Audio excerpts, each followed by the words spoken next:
Okay, good morning projector. Yes, तो central tendency chapter के अंदर हम लोगों ने अब तक क्या किया है? अरिथमेटिक मीन का कैलकुलेशन और उसका प्रॉपर्टीज यहां तक किया है। ठीक है, अब हम लोग आगे देखेंगे ज्योमेट्रिक मीन और उसका कैलकुलेशन, फिर उसके properties, harmonic mean,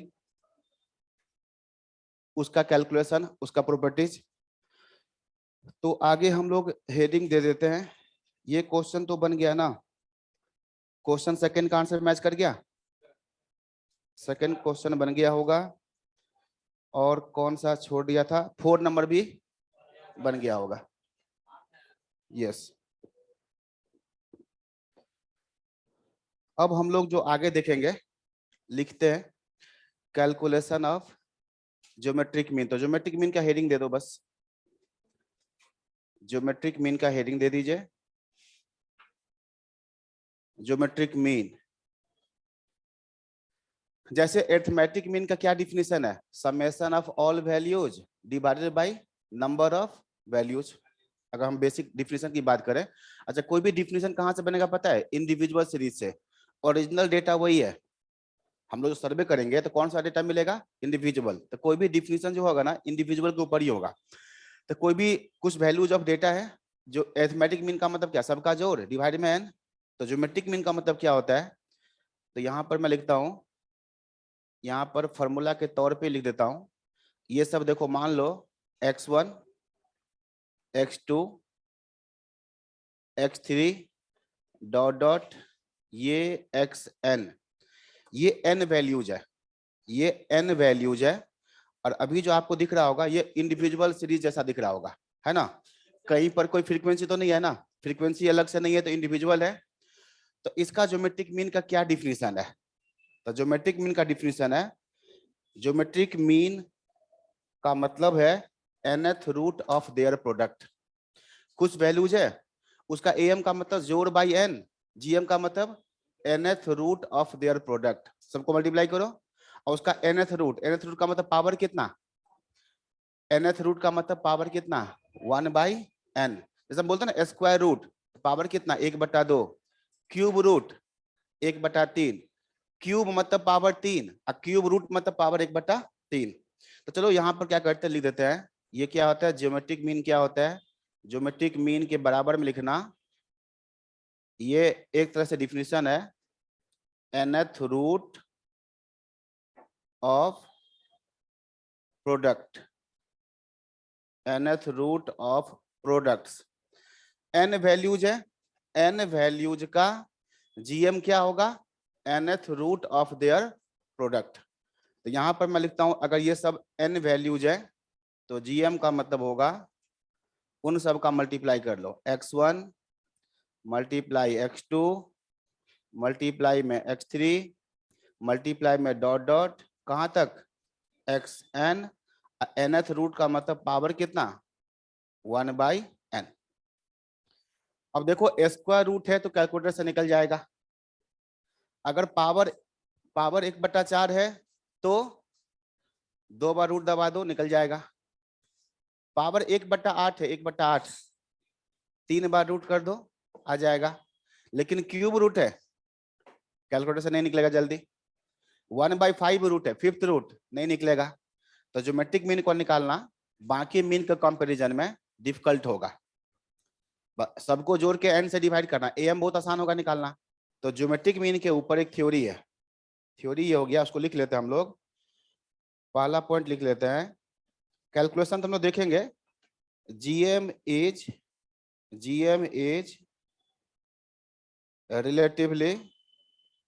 relatively difficult to calculate। ये पॉइंट समझ में आया? चलो n वैल्यू है, फिर से n वैल्यूज है, उसका gm क्या होगा? उन सब का मल्टीप्लाई का nth रूट। बस सबको मल्टीप्लाई करेंगे, पावर क्या कर देंगे? 1/n। अब nth रूट निकालना इतना आसान नहीं है, क्यूब रूट निकालना, 5th रूट निकालना, ठीक है, 6th रूट निकालना डिफिकल्ट होगा ना। इसीलिए कभी क्वेश्चन आ जाए, which average is relatively difficult to calculate, तो क्या बोलोगे? जीएम। रिलेटिवली मतलब एएम के कंपैरिजन में और एचएम के कंपैरिजन में थोड़ा मुश्किल होता है, एकदम से मुश्किल नहीं होता कि निकलेगा ही नहीं, निकल उस दोनों के कंपैरिजन में थोड़ा सा डिफिकल्ट होता है। एक पॉइंट ये हो गया। रिलेटिवली के बाद लिखा है डिफिकल्ट, डिफिकल्ट टू कैलकुलेट, ठीक है। GM is relatively difficult to calculate. तो आगे एग्जांपल से चीज को और समझाते जाते हैं। मान लो आपसे पूछा गया ज्योमेट्रिक मीन ऑफ 4,9 बताओ क्या होगा। कितने वैल्यू है? दो ही वैल्यू है, तो क्या कहोगे? दोनों का मल्टीप्लाई, कौन सा रूट? Square root. दो वैल्यू है तो स्क्वायर रूट, तो आप क्या कहेंगे? दोनों का मल्टीप्लाई उसका 1/2। n बराबर 2 है ना, 1/2। अच्छा 1/2 का मतलब क्या होता है? Root square root. 36 का रूट कितना? ये जीएम आ गया, ठीक है।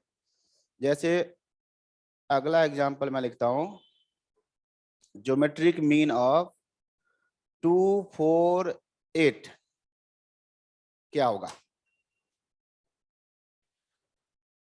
2 4 8 का जीएम कितना? कितना? एकदम सही है। तीनों का मल्टीप्लाई किया, कौन सा रूट?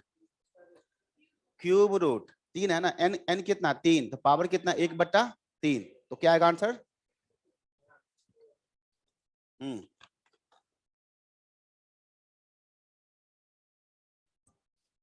तो ज्योमेट्रिक मीन होगा इसका, हम लोग तीनों को मल्टीप्लाई करेंगे, 2 × 4 × 8। अब पावर कौन सा लेंगे? Cube root. अब देखो यहां पर इसको मल्टीप्लाई किया तो कितना आया? 64। अब 64 एक सिंपल सा नंबर है। क्यूब रूट का मतलब क्या? ऐसा कोई नंबर है जिसको हम 3 बार मल्टीप्लाई करेंगे तो 64 आएगा। जैसे हम मान लो 2 से ट्राई करेंगे, 2 × 2 × 8, और आगे बढ़ाते 3 का क्यूब 27, 4 का क्यूब, तो ऐसे थोड़ा डिफिकल्ट है, लेकिन हमने कैसे निकाला? ऐसे ट्रायल करके निकाला। तो ये 64 क्या? 4 का क्यूब। तो हम लोग मैथमेटिकली इसको ऐसे लिखते हैं, 64 है 4 का क्यूब,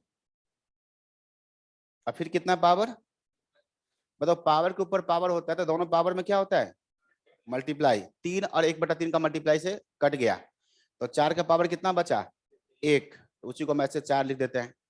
मतलब आप ऐसे प्रेजेंट करो या सीधा पता चल गया ना, 4 का क्यूब 64, आंसर आ गया 4। ठीक है, ये भी क्वेश्चन बन गया।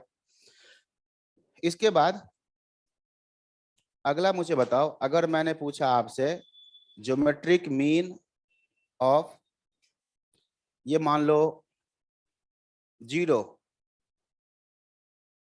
या ऐसे पहले करते हैं 2 नंबर लिखते हैं।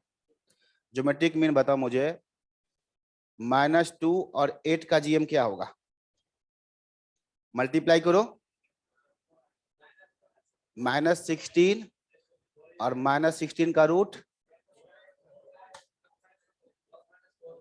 एक मिनट पहले तो आप लोग क्या करिए, कैलकुलेटर में लिखो -2 मल्टीप्लाई में 8 इक्वल करो, और रूट दबा कर देखो कितना आ रहा है। कैलकुलेटर में -2 लिखते कैसे, समझ में आया? 2 का बटन, एक और बटन है प्लस माइनस लिखा हुआ है, उस प्लस माइनस वाले को दबाओगे ना तो -2 हो जाएगा।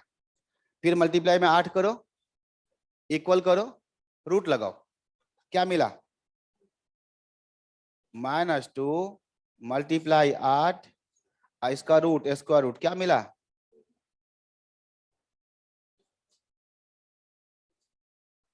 एरर मिला, एरर। 4 लिखा तो है लेकिन उसमें ई लिखा हुआ, ई एरर। कुछ याद आया? निगेटिव का रूट नहीं निकलता है। बताओ -16 है ना, किसको किसको 2 बार मल्टीप्लाई करोगे तो -16 आएगा? दुनिया में ऐसा कोई नंबर नहीं है। 4 × 4 करेंगे +16 आएगा, -4 करेंगे तो प्लस आएगा। -16 कैसे आएगा बताना? ऐसा तो प्लस होगा ना। अरे तो एक ही नंबर को 2 बार मल्टीप्लाई करेंगे तभी तो रूट आता है, तो अलग अलग नंबर।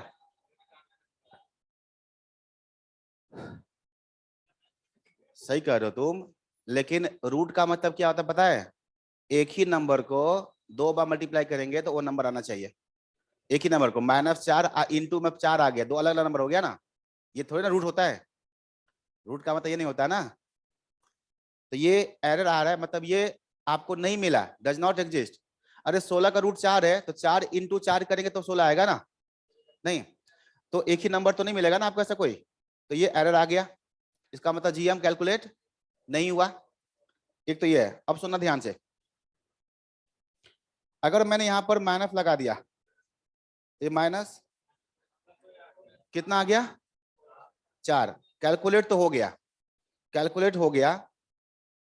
हम लोग क्या पढ़ रहे हैं? बिजनेस स्टैटिस्टिक्स, स्टैट पढ़ेंगे और साथ में उसके मतलब भी समझेंगे। तुम्हें फर्स्ट ईयर 2 रुपए का लॉस हुआ, सेकेंड ईयर 8 रुपए का लॉस हुआ, जीएम निकाला तो जीएम क्या निकला 4। जीएम क्या बोला? ऑन एन एवरेज हर साल 4 कमा रहे हो। असल चीज क्या है? और जीएम आपको कहाँ लेके जा रहा है ये देखो। कोई कंपनी को लगातार 10 साल लॉस हुआ, मल्टीप्लाई किए प्लस हो गया, पॉजिटिव रूट निकाले निकल के आ गया, जीएम क्या बताएगा? हर साल कमा ही कमा रहा है, जबकि वो कभी कमाया ही नहीं आज तक। तो अगर कुछ मैं जो बोलना चाह रहा हूं उसको समझो यहाँ पर, अगर कोई वैल्यू निगेटिव है उस केस में या तो जीएम निकलेगा नहीं, और अगर जीएम निकलेगा भी ना तो वो मिसलीड करेगा आपको। जाना होगा आपको पूरब, आपको पहुंचा देगा पश्चिम। बात समझ रहे हो? तो इस केस में कितना खराब जीएम आ रहा है देखो, निकल तो रहा है बट जीएम यहाँ पर मीनिंगफुल नहीं है, जीएम यहाँ पर यूजफुल नहीं है, एकदम बेकार है। मान लो तुम्हें बाई चांस एक पेपर में 0 नंबर आ गया, उसके बाद लाए तुम 80, दूसरे में लाए 90, क्या आ जाएगा? तीसरे में लाए 100। बताओ, हम बोलेंगे रुको एवरेज निकालते हैं, और एवरेज हम निकालेंगे जीएम से, मल्टीप्लाई किया 0, रूट लगाया 0, बोले कुछ नहीं, ऑन एन तुम 0 लेके आ रहे हो, मान लोगे? आप क्या बोलोगे? सर गलत करो, एएम निकालो, यहाँ पर जीएम खराब आ रहा है, एएम बिल्कुल सही चीज को रिफ्लेक्ट करेगा, एएम सही चीज को रिफ्लेक्ट करेगा। तो क्या समझ में आया इतना चर्चा से? अगर कुछ वैल्यूज निगेटिव हो या 0 हो तो उस केस में जीएम अच्छा एवरेज नहीं होता है, वो कुछ और बता देता है, वो यूजफुल बिल्कुल नहीं होता, निकलने के लिए निकल जाता है, निकल गया तो वो मैथ है, बट उसका सेंस क्या है? नॉन सेंस है, बिल्कुल कोई सेंस नहीं है। ठीक है, इसीलिए अब हम इसको थ्योरी में लिखते हैं। अगर ऐसे वैल्यूज हो और इसका जीएम निकालेंगे तो जीएम क्या आ गया 0, तो ये आपको मिसलीड कर रहा है, मिसगाइड कर रहा है। तो इसको आप नोट में लिखोगे, नोट में लिखोगे if some values are 0 or negative, then GM is not considered as an average। मतलब इस बात में विश्वास हुआ कि नहीं बताओ पहले? अगर कुछ वैल्यू 0 या नेगेटिव है तो उस केस में हम जीएम को एवरेज की तरह कंसीडर नहीं करेंगे। इस बात में विश्वास हुआ कि नहीं? एकदम होना चाहिए। अगर ऐसे मल्टीप्लाई करके निकालोगे तो बहुत ही गड़बड़ रिजल्ट दे रहा हो। तो एक क्वेश्चन है, न्यूमेरिकल क्वेश्चन तो ऐसे आ जाएगा तो क्या कहोगे? अनडिफाइंड या नॉन ऑफ दिस। एक क्वेश्चन है थ्योरेटिकल क्वेश्चन। क्या थ्योरी है? एक कंपनी को पिछले 10 साल में ना कभी प्रॉफिट होता है कभी लॉस होता है, तो which average you will not consider? Which average you will not consider? GM. अच्छा, कोई बोले कि कौन सा कंसीडर करेंगे? तो एएम। मैंने बताया था इसके बारे में आगे लिखूंगा। जनरली 99% केस में एथमेटिक मीन ही यूज होता है एवरेज के लिए, हर जगह वो सबसे इंपॉर्टेंट होता है, बेस्ट एवरेज जनरली वही होता है। तो जीएम कहाँ यूज करेंगे बाद में बताएंगे अभी। तो फिलहाल ये थ्योरी हो गया। अब इसके जीएम के लिखोगे 2 प्रॉपर्टीज, यहां लिखेंगे प्रॉपर्टीज ऑफ जीएम। कैलकुलेशन कैसे होगा? मल्टीप्लाई करेंगे, nth रूट लेंगे, कोई 0 या नेगेटिव है तो भाई बोल देंगे नॉन ऑफ दिस या नॉट डिफाइंड। ठीक है, प्रॉपर्टीज ऑफ जीएम में क्या है? 2 पॉइंट हमें लिखना है। पहला पॉइंट आप सबको मालूम है, बताओ if all values are same, suppose all values are equal to 10, तो बताओ बच्चे जीएम क्या होगा? GM इज ऑल्सो 10, ये बहुत पहले ही बता चुके हैं, ये प्रॉपर्टी सब एवरेज का होता है। दूसरा प्रॉपर्टी क्या है यहाँ पर, अगर मान लो एक नंबर x है दूसरा नंबर y है, दोनों के बीच में क्या है मल्टीप्लाई, और कोई बोले इसका मल्टीप्लाई का GM क्या होगा, तो आप ऐसा कर सकते हो, अगर आपको x का GM मालूम है और आपको अगर y का GM मालूम है, दोनों को मल्टीप्लाई कर दो। मतलब कैसे ब्रेक होगा, x y दो वेरिएबल है, उसका GM क्या होगा, तो मल्टीप्लाई में है तो मल्टीप्लाई में ये ब्रेक हो जाएगा। बिल्कुल एग्जांपल दे रहे हैं, पहले हम यहाँ पर लिख लेते हैं एक और प्रॉपर्टी, अगर x y डिवाइड में है तो कैसे ब्रेक होगा, मल्टीप्लाई है तो मल्टीप्लाई में, डिवाइड है तो डिवाइड में, तो x का GM ऊपर और डिवाइड में क्या लिख देंगे, GM ऑफ y।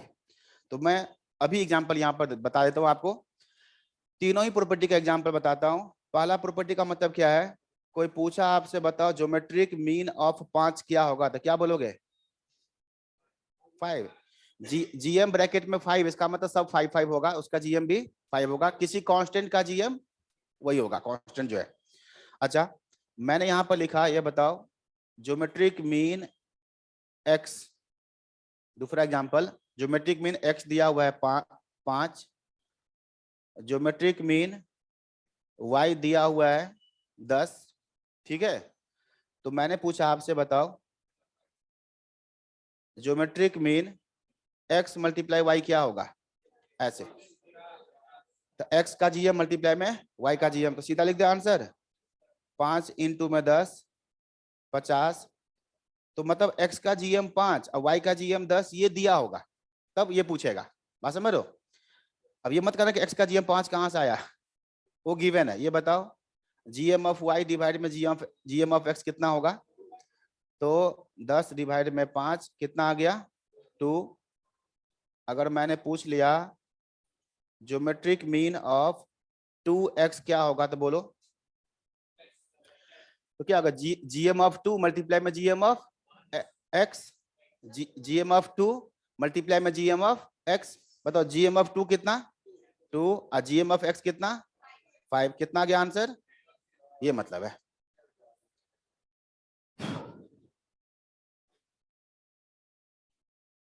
ठीक है, तो एकदम सिंपल है, और जो प्रॉपर्टी बता रहा हूं उसी में एक प्रॉपर्टी यहां पर और है। पहला हो गया सभी वैल्यू इक्वल है तो मल्टीप्लाई का डिवाइड का। फोर्थ प्रॉपर्टी बस मैं लिख के छोड़ देता हूं, ये ऑलरेडी मैं पहले बता चुका हूं। सिंपली बताओ कंबाइंड GM कैलकुलेट होगा या नहीं, कंबाइंड GM कैलकुलेट होगा या नहीं, है होगा ना। कंबाइंड मेजरमेंट किसका निकलता है, मैथमेटिकल एवरेज का, और मैथमेटिकल एवरेज कौन कौन है, AM GM HM। शायद मैं 5वीं बार ये बात बोल रहा हूँ फिर से कि कंबाइंड AM भी होता है, कंबाइंड GM भी होता है, कंबाइंड HM भी होता है, कंबाइंड मीडियन दुनिया में कुछ नहीं होता है, कंबाइंड मॉड। तो जो मैथमेटिकल एवरेज है उसका कंबाइंड मेजर्स प्रॉपर्टी निकलता है और होता भी है। जैसे हम लोगों ने कंबाइंड AM निकाला था ना, वैसे ही कंबाइंड GM भी निकल सकता है, बट डिफिकल्ट है। थ्योरी में बस लिख लो कि combined GM is calculated, combined GM is calculated, combined GM is calculated. कैसे कैलकुलेट होगा उसको आप छोड़ दो, उसको देखने की जरूरत नहीं है। मतलब कंबाइंड मेजर्स प्रॉपर्टी किसमें होता है, AM में, GM में और HM में, सब में होता है, ये ध्यान रखना। इसका एग्जांपल कौन पूछ रहे हैं एग्जांपल, ये एग्जांपल किसने पूछा जल्दी बताओ ना, आप पूछ रहे हैं, हाँ अच्छा ओके। एग्जांपल तो देखो, एग्जांपल क्या है, N1 बराबर 5 लोग हैं, एक ग्रुप में 5 आदमी है, ठीक है, और उसका GM कितना है 2। दूसरे ग्रुप में भी 5 आदमी है, उसका GM कितना है 8। अब कैसे निकलता है ये मैं बताता हूं। देखो जैसे हमने कंबाइंड, सुनो सुनो, कल बताए थे, एकदम सही याद है, लेकिन मैंने GM का नहीं AM का बताया था। ये GM है, कंबाइंड GM। हमें क्या निकालना है, हमें क्या निकालना है, कंबाइंड GM। और GM के बारे में अभी बताया था, डिफिकल्ट होता है कैलकुलेट करना, उसी डिफिकल्टी की वजह से मैंने कहा था कि एग्जाम्पल छोड़ दो, रहने दो, बट बच्चे के मन में आया कि नहीं सर बता दीजिए, तो बताते हैं। लेकिन इसमें अब आप लोग थोड़ा सा तीसरी आंख खोल के चलना, मतलब जो दिखाई दे रहा हो तो है, आंख बंद करके कुछ सोचना तब दिखाई देगा वो। सुनो, कितने लोग हैं टोटल? टोटल कंबाइन करने के बाद तो कंबाइंड जीएम क्या होगा? उन 10 नंबर का मल्टीप्लाई, 10 नंबर है, कंबाइंड जीएम क्या होगा? उस 10 नंबर का मल्टीप्लाई। अब पावर कितना? 1/10। ये बात सही है, अभी बताया डिफिनेशन। 10 वैल्यू है तो कंबाइंड जीएम का मतलब क्या हो? 10 नंबर का मल्टीप्लाई। अब पावर कितना? 1/। तो मुझे बताना, मैंने फॉर्मूला में 1/, लिखा, पावर में n1 + n2, ये बात समझ में आ गया? 5 + 5 1/10। अब अंदर क्या लिखेंगे? 10 नंबर का मल्टीप्लाई। अब एक चीज देखो, जो पहला G1 है उसका पावर n दो, ज्योमेट्रिक मीन का पावर क्या दो? n। यहां देखो, यहां से आपको दिख जाएगा, ये देखो बच्चे, ये सभी नंबर का मल्टीप्लाई है ना, सबका मल्टीप्लाई। इस 1/n को हम इधर लाएंगे तो क्या होगा? जीएम की पावर क्या आएगा? n। वो पावर 1/n ना, इधर आएगा तो घूम के आएगा, यहाँ होगा n। मतलब ज्योमेट्रिक मीन की पावर n रख देते हैं तो क्या आता है? सबका प्रोडक्ट। ठीक है, तो मुझे बताओ, पहला ग्रुप में जो 5 नंबर है उसका प्रोडक्ट क्या होगा? जो पहला ग्रुप में 5 नंबर है उसका प्रोडक्ट क्या होगा? G1 की पावर n1। जो पहला ज्योमेट्रिक मीन है उसका पावर n1 रख दो तो क्या दिया? ये जो पहला ग्रुप में 5 नंबर है उसका मल्टीप्लाई, दूसरे ग्रुप में जो 5 नंबर है उसका मल्टीप्लाई क्या होगा? G2 की पावर n2। उसके बीच में मल्टीप्लाई कर दो तो क्या आ गया? सबका प्रोडक्ट। ये 5 नंबर का प्रोडक्ट। अगला क्या है? 5 मैं बोल रहा हूं उसको देख के, अदरवाइज ये n1 नंबर का प्रोडक्ट, यहाँ जो n2 है ये n2 नंबर का प्रोडक्ट, अब बीच में मल्टीप्लाई कर देंगे, मतलब सबका प्रोडक्ट। ये फॉर्मूला बन गया। तो इस फॉर्मूला में आप रख दोगे तो आपको आंसर मिल जाएगा। तो कंबाइंड जीएम का फॉर्मूला क्या है ये देखो, थोड़ा देखने में खतरनाक सा लग रहा है तो, है ना? तो देख के डर तो नहीं रहा है कोई? लेकिन देखो आप ध्यान पे दो, थोड़ा सा इसमें मैथ है, जिसको बात समझ में आ गया होगा अब उसको ये चीज कभी भी रिकॉल करके याद कर सकता है। तो ये फॉर्मूला बना, G1 की पावर n1, G2 की पावर n2, ब्रैकेट बंद, पावर में 1/n1 + n2। अब इसका मैं इतिहास बता दूं, ये चीज आज तक कभी भी नहीं पूछा है। मैं बताऊं आपको, मैं, रुक जाओ, इतिहास में इसका बता रहा हूं, 25 साल का मैं कम से कम बता रहा हूं, 25 साल में आज तक नहीं पूछा है। लेकिन इतना मैंने बता दिया है तो समझदारी ये कहता है आंसर निकाल लेते हैं। बताओ, 2 की पावर कितना? 5। 8 की पावर कितना? 5। सबका पावर कितना? 1/। सोल्व करके निकालो बच्चे, कौन देखते निकालता है? कितना आया? करेक्ट, एकदम सही आ गया, 4। कैसे? 2 की पावर 5, ये 8 को 2 बना सकते हो? 8 के 2 का पावर 3, 8 मतलब 2 का पावर 3।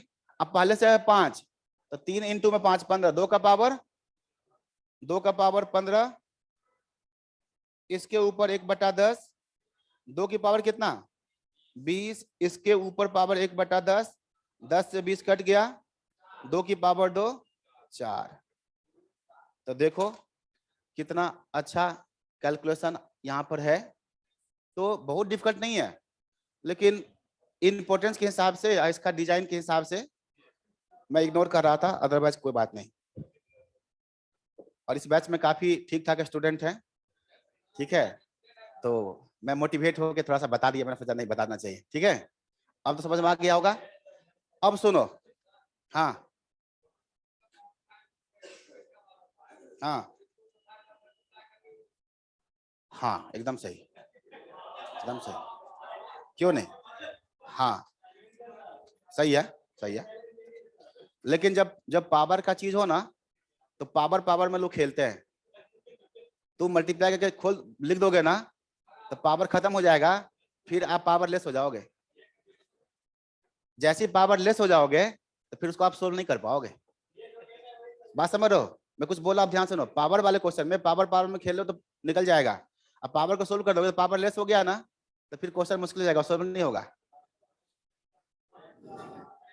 अब सुनो सुनो, कंबाइंड जीएम का फॉर्मूला मैंने लिख दिया। अब एक चीज ऑब्जर्व करो, जो मैं ऑब्जर्व करवा रहा हूं, इतना हो गया है तो एक चीज ध्यान रखना, कभी कंबाइंड जीएम का क्वेश्चन आएगा ना तो इसी टाइप का आएगा। ध्यान से देखना, N1 N2 मैंने जानबूझ के इक्वल लिया है, 5-5 है ना। तो जब भी N1 N2 इक्वल हो ना, तो आप कंबाइंड जीएम शॉर्टकट में भी निकाल सकते हो। ये जीएम का मल्टीप्लाई उसका रूट, 2 इंटू में 8 16 उसका रूट 4, सीधा आपको आंसर मिल जाएगा। इतना कुछ करने की जरूरत नहीं है। क्या बोला हूं, समझ में आया? अगर N1 N2 इक्वल हो, ठीक है, N1 N2 इक्वल हो तो कंबाइंड जीएम पहला जीएम मल्टीप्लाई दूसरा जीएम का सीधा रूट कर दो, बाकी चीज भूल जाओ, उससे से आंसर आ जाएगा। बात समझ रहे हो? मतलब इन सब फॉर्मूला पे भी जाने की जरूरत नहीं है। अगर N1 दिया है 10, N2 भी दिया है 10, एक जीएम दिया है 5, दूसरा जीएम दिया है 50, बोला कंबाइंड जीएम बताओ, तो 5 इंटू 50 रूट, कहानी खत्म, 2 सेकेंड। ठीक है, तो ये भी आप ध्यान रखोगे तो इससे भी हम आंसर निकाल सकते हैं। पहला जीएम हो गया 2, दूसरा जीएम हो गया 8, मल्टीप्लाई करके रूट लगा देंगे तो आंसर 4 आ जाएगा। इफ अगर N1 N2 इक्वल हो तो कंबाइंड जीएम कैसे निकलेगा? पहला जीएम मल्टीप्लाई में दूसरा जीएम उसका रूट। ठीक है, ऐसा तो क्वेश्चन पूछना चाहिए। ठीक है, तो वो कुछ नहीं, कैलकुलेटर से आप 5 सेकंड से ज्यादा टाइम नहीं लगेगा, बस N1 N2 इक्वल होना चाहिए। अगर N1 N2 अलग अलग हो और G1 G2 भी बहुत खराब खराब दिया हो, तो ये पावर में सोल्व करोगे ना तो अंत में सोल्व भी नहीं होगा। अंत में ऐसा जाएगा कि something to the power, power भी खराब सा होगा, कुछ 15/17 ऐसे पावर हो जाएगा। ठीक है, तो ये ठीक है, इतना काफी है। तो 4 प्रॉपर्टी मैंने बता दिया। अब यहाँ पर आ जाओ बुक में। बुक में क्या क्वेश्चन दिया है? 11 नंबर क्वेश्चन हमने किया था। तो बताओ बच्चे, 12 नंबर क्वेश्चन का आंसर क्या होगा? हम लोगों ने 11 तक कर लिए थे ना। 12 नंबर क्वेश्चन का आंसर 4 अभी किए हैं। 13 का आंसर, 14 का आंसर, 14 का आंसर बोलो ए। 15 कुछ टाइम बाद, 15 एप्लीकेशन का है, जीएम का एप्लीकेशन का है, कुछ टाइम बाद। 16 का आंसर 8 8 24 और 40 का जीएम, 8 24 और 40 है ना, इसका जीएम क्या होगा? सोल्व करेंगे और क्या, 8 24, अब देखो नंबर सब खराब दिया है, 1/3 यही होगा ना आंसर। लेकिन अब हम देखते हैं कि क्या ये 24 के इक्वल होगा? ऑप्शन ए, क्या 3 बार अंदर, क्या 3/24 मिलेगा? बिल्कुल नहीं। 40 का फैक्टर बनाओगे तो 2/24 नहीं आएगा। क्या 12 आएगा? ये नहीं। यहां पर क्या है? ये 8 है, 24 को लिखेंगे 8 इंटू 3, 40 को लिखेंगे 8 इंटू 5, इसका पावर कितना? 1/, बताओ ब्रैकेट में 8 कितने बार है? 3 बार का क्यूब रूट करेंगे तो 1 8 बार आ गया, तो अंदर कितना बचा? 3 और 5 15, 15 की पावर कितना? 1/3। तो क्या होगा आंसर पता चला? 3 बार 8 है तो 1 8 बाहर आ जाएगा, क्यूब रूट है तो। अब 1 8 बाहर आ गया, देखो 8 8 3 बार है ना, तो 8 की पावर 1 1 1, तो 8 की पावर 3, 1/3 कट गया, 8 बाहर, ये 3 और ये 5, ये कहलाता है जी 15 का क्यूब रूट। इस क्यूब रूट को ऐसे भी दिखाते हैं, क्यूब रूट जो है ना, कहीं पे लिखा ना 15 की पावर, तो ये 8 ऐसे लगा दो, 15 यहाँ क्या लगा दो 3, ये भी लिखने का तरीका है।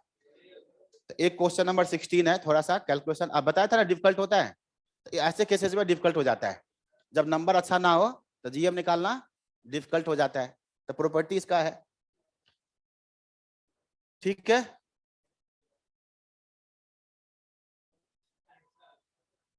कौन सा? मैंने ऐसा तो नहीं बोला बच्चे कि 15 नहीं पढ़ाऊंगा, ऐसा बोला क्या मैंने? अभी समय नहीं आया इसका। अभी वो क्या ना एप्लीकेशन है, तो मैं एप्लीकेशन एक साथ बताऊंगा, एएम जीएम एचएम का एप्लीकेशन, तो उससे रिलेटेड क्वेश्चन एक साथ होगा। कौन सा? ये देखो 16 नंबर क्वेश्चन देखो,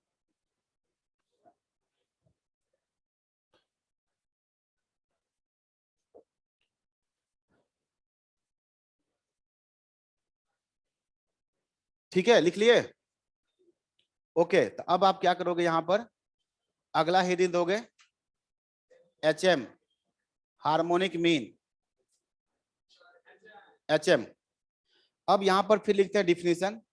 हार्मोनिक मीन का क्या डिफिनीशन है, देखो हार्मोनिक मीन का डिफिनीशन है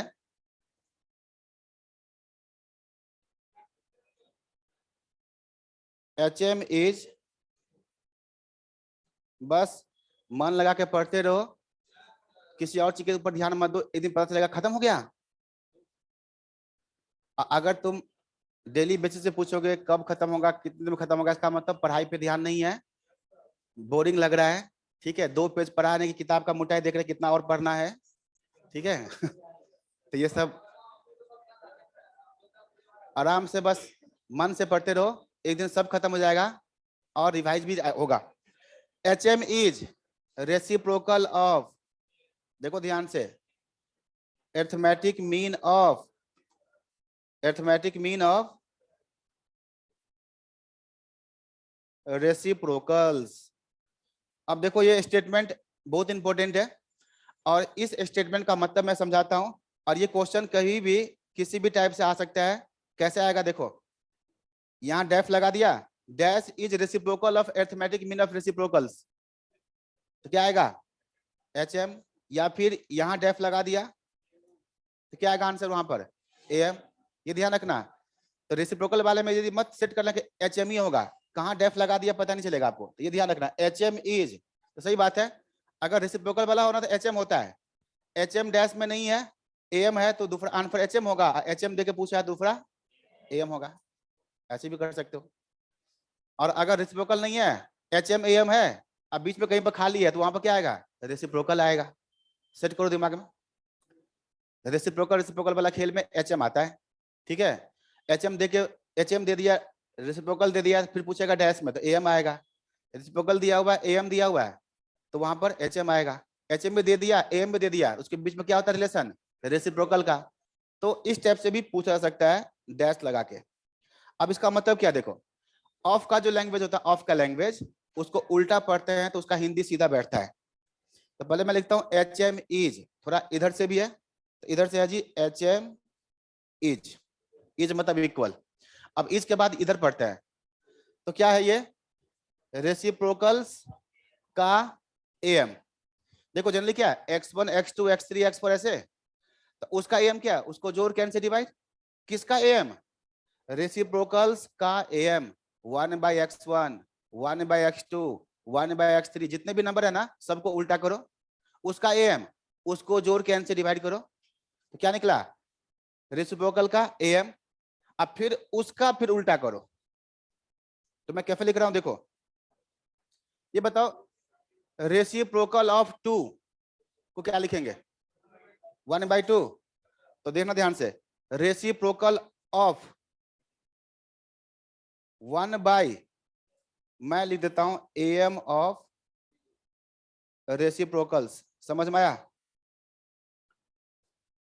ऐसे देखना, रेसिप्रोकल्स ऑफ के बाद जो लिखा है ना, हम कैसे लिखे, रेसिप्रोकल्स ऑफ के बाद लिखा है 2, तो क्या लिखते हैं 1/2, तो लिखा है रेसिप्रोकल ऑफ 1/, अब बाई में क्या लिख देंगे, ऑफ के बाद जो लिखा हुआ सेम टू सेम छाप दो, सही है।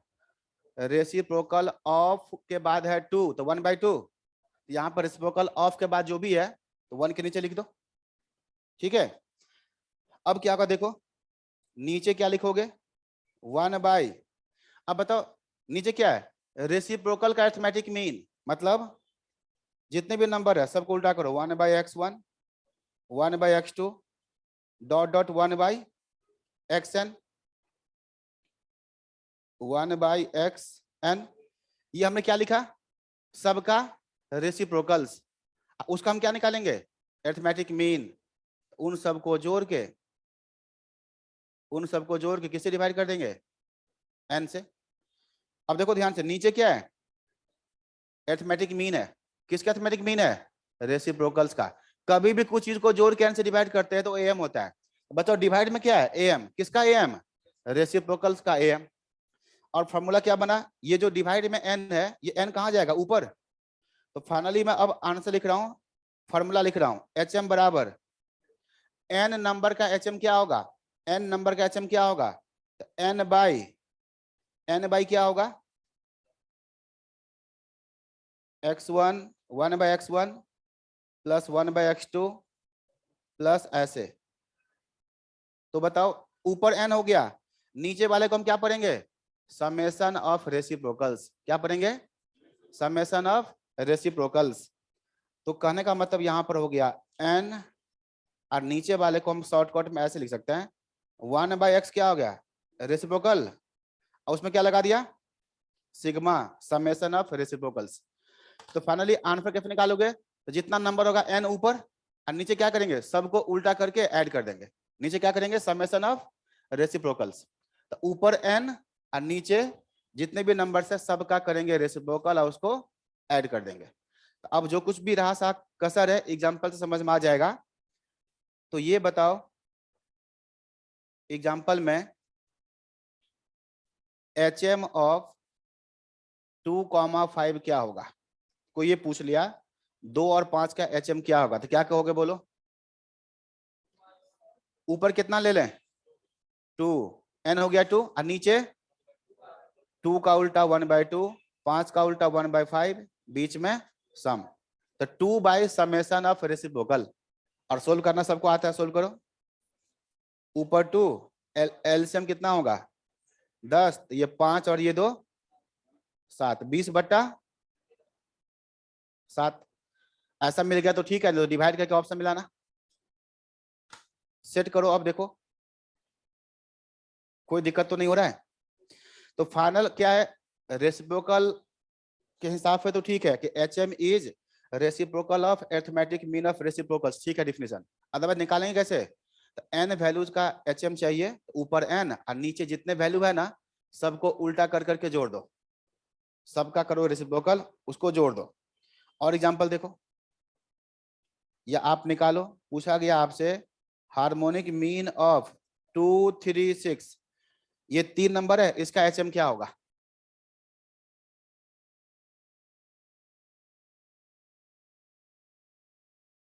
ये जो 3 नंबर है इसका HM क्या होगा, ऊपर क्या लिखे 3 और नीचे 1/2 प्लस 1/3 प्लस 1/6। देखना एलसीएम लेकर के क्या आता है आंसर, यस बिल्कुल सही आ रहा है। ऊपर 3 हो गया और नीचे क्या लोगे पहले, एलसीएम कितना 6, तो 2 3 जा 6, 3 2 जा 6, 2 प्लस 1, 3 हो गया ना आंसर, 3 हो गया। देखो ऊपर 3 है और नीचे 5 और एक 6/6 कट के 1 हो गया, तो ये इसका HM आ गया। अब गेस करो HM कब डिफाइंड नहीं होगा, HM कब नहीं निकलेगा, नहीं निकल जाएगा। एक चीज बताओ, किसका किसका रेसिप्रोकल नहीं निकलता, यस 1/0 इज अनडिफाइंड, डिनोमिनेटर जो नीचे 0 इज अनडिफाइंड, डिनोमिनेटर 0 क्या होता है अनडिफाइंड, मतलब नीचे 0 आ गया ना, मान लो कोई पूछा 5/0 कितना, तो अनडिफाइंड मिलेगा ही नहीं, ठीक है। तो इसका मतलब क्या, यहाँ पर ऐसा कौन सा नंबर होगा आंसर जिसको 0 से मल्टीप्लाई करेंगे तो 5 आ जाए, ये मतलब होता है ना। तो है कोई दुनिया में ऐसा नंबर, जैसे मान लो 6 को 2 से डिवाइड करेंगे तो कितना आया 3, तो 3 को 2 को मल्टीप्लाई करेंगे तो कितना आएगा 6। तो बताओ अगर नीचे में 0 है तो यहाँ पर ऐसा कौन सा नंबर है यहाँ पर जिसको हम मल्टीप्लाई करेंगे 0 के साथ तो 5 आ जाए, है कोई नंबर नहीं है। इसीलिए बोला गया, जिसको आप हमेशा के लिए याद रखोगे, डिनोमिनेटर 0, डिनोमिनेटर मतलब नीचे 0 इज अनडिफाइंड, नहीं मिलता। तो बता कोई नंबर अगर 0 है तो HM चाहिए तो क्या करना होगा 1/0, जो मिलेगा ही नहीं। तो यहाँ पर यही चीज लिखना है थ्योरी में कि भाई HM इज डिफाइंड व्हेन, ठीक है। तो इसको ऐसा करते हैं ना, एग्जाम्पल की तरह लिख लेते हैं, एग्जाम्पल इस चीज को एग्जाम्पल के स्टाइल में लिख लेते हैं। ऐसे HM is defined when dash observation is 0। अब डैश में क्या आएगा, आप ऑप्शन देख के बोलोगे। चीज आपको समझ में आ गया है? ठीक है, अब डैश में क्या आएगा ये आप ऑप्शन देख के बोलोगे। नो, 1, 2 या none of these। HM is defined when, क्या ऑप्शन के बाद तो सब बोल देता है नो ऑब्जर्वेशन इज 0। वहां पर नो फिट करके देखो ना अपने आप, इंग्लिश का मतलब सही। HM कब डिफाइंड होगा, व्हेन नो ऑब्जर्वेशन इज 0, जब कोई भी 0 नहीं है तब। अब 1 रख के देखो तो गलत हो जाएगा। जब 1 0 होगा तो मिलेगा, बिल्कुल नहीं। 2 रख के देखो, 2 0 होगा तो मिलेगा, बिल्कुल नहीं। तो क्या आएगा answer, HM is defined when no observation is 0। None observation is 0। आप एकदम ठीक कर रहे हो, लेकिन मेरा जो लास्ट ऑप्शन लिखने का सेंस था ना, इसको हम पूरा पूरा नहीं लिख पाए। हाँ, नन ऑफ दीज है ये, ठीक है, ये चीज है। नो में और नन में तो कोई अंतर ही नहीं रहा था, सही करे आप, नन भी हो सकता था, लेकिन वो जो लास्ट ऑप्शन उसका मतलब था नन ऑफ दीज। या ऑप्शन ऐसे होता ना, ऐसे करके लिखा था नन ऑफ द एबव। अब तो पर्सनली बताना पड़ेगा। अरे सुनो, HM के लिए क्या करना होता है उल्टा। HM के लिए क्या करना होता है, रेसिप्रोकल। और 0 का, सुन लो बात कम। HM कब निकलता है, HM निकालने के लिए हम क्या करते हैं, रेसिप्रोकल। और किसका रेसिप्रोकल नहीं निकलेगा, 0 का। इसीलिए ऐसा होगा, जब कोई 0 है तो नहीं निकलेगा। ओके, अब आप क्या करोगे, लिखोगे प्रॉपर्टीज। ये सब आसान है, तो हम लोग इसको आसानी रखेंगे। तो यहाँ पर इसके 2 प्रॉपर्टीज है बच्चे। पहला प्रॉपर्टी तो बहुत ही फेमस है, जो सबको आता है। If all values are equal and equal to 10 या इक्वल टू 5 जो भी है, तो HM is also equal to the same value. और दूसरा प्रॉपर्टी कौन सा होगा, कंबाइंड वाला। कंबाइंड तो होना ही होना है, ठीक है। तो यहाँ पर दूसरा प्रॉपर्टी है कंबाइंड HM, क्योंकि ये मैथमेटिकल एवरेज है ना। तो कंबाइंड HM बिल्कुल निकलता है। और कैसे निकलता है, तो इसका फॉर्मूला भी है, निकाल के देखते हैं हम लोग। तो देखो यहाँ पर N1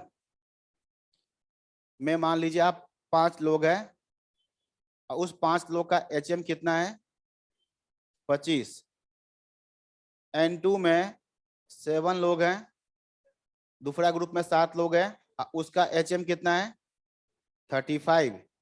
तो दोनों को हम क्या करेंगे, कंबाइंड, और कंबाइंड ग्रुप बना देंगे, तो उसका HM क्या होगा। ठीक है, निकलना चाहिए ना, ये मैथमेटिकल है, बिल्कुल निकलेगा। तो इसका फॉर्मूला बता देते हैं। ऊपर होगा HM में n होता है, ऊपर n होता है तो टोटल n, ऊपर क्या आ जाएगा टोटल n, और नीचे क्या होगा, समेशन ऑफ रेसिप्रोकल। तो H1 का उल्टा हो गया 1/H1, और उसको ऐड करना है तो वो कितने बार होगा, N1 बार। यहाँ आएगा N1/H1, और यहाँ क्या आएगा N2/H2। नीचे क्या आएगा, समेशन ऑफ रेसिप्रोकल 1/H1, लगभग 1 का उल्टा 1/H1। तो ऐसे से कितने बार है, N1 बार है। सबको जोड़ेंगे तो N1 से मल्टीप्लाई कर दो, तो सबका जोड़ आएगा। सिंपली याद कर जाओ, ऊपर N1 + N2, नीचे क्या आ गया, N1/H1 + N2/H2। लेकिन मैं इसके बियॉन्ड जो कुछ बोल रहा हूँ ना, और लॉजिकली समझ में आ रहा है। 1/H1 का क्या मतलब, पहला ग्रुप जो है ना, उसमें लगभग 1 का रेसिप्रोकल 1/H1, लगभग 1 का उल्टा 1/H1 है। तो ऐसे से कितने बार है, N1 बार। तो सबको जोड़ेंगे तो N1 से भी तो मल्टीप्लाई करेंगे, ये चीज है। ओके, रखो फॉर्मूला में, रख दो वैल्यू को और सोल्व करो, कितना आया, ये 5, ये 7, नीचे क्या रखेंगे, 5/25 और 7 देखो निकाल के कितना आ रहा है,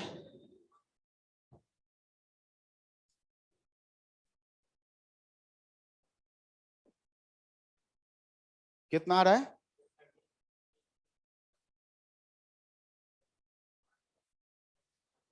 35 का आधा 17.5 आएगा, ऊपर 12 आ गया, मतलब 5/25 कितना,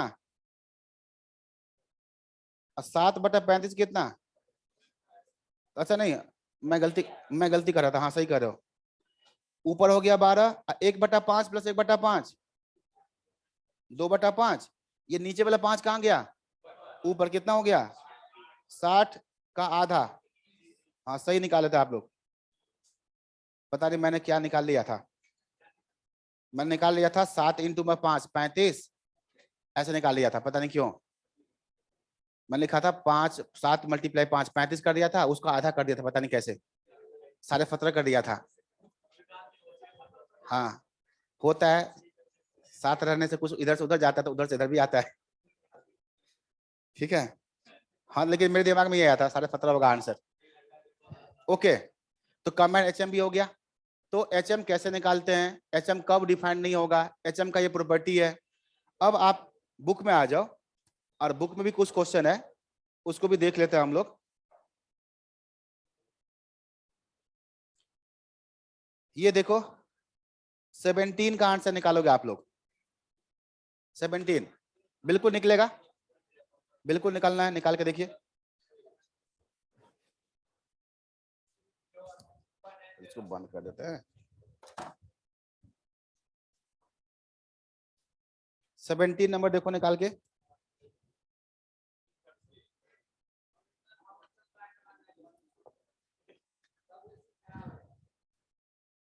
नहीं ये काम तो कर रहा है इतना देर से।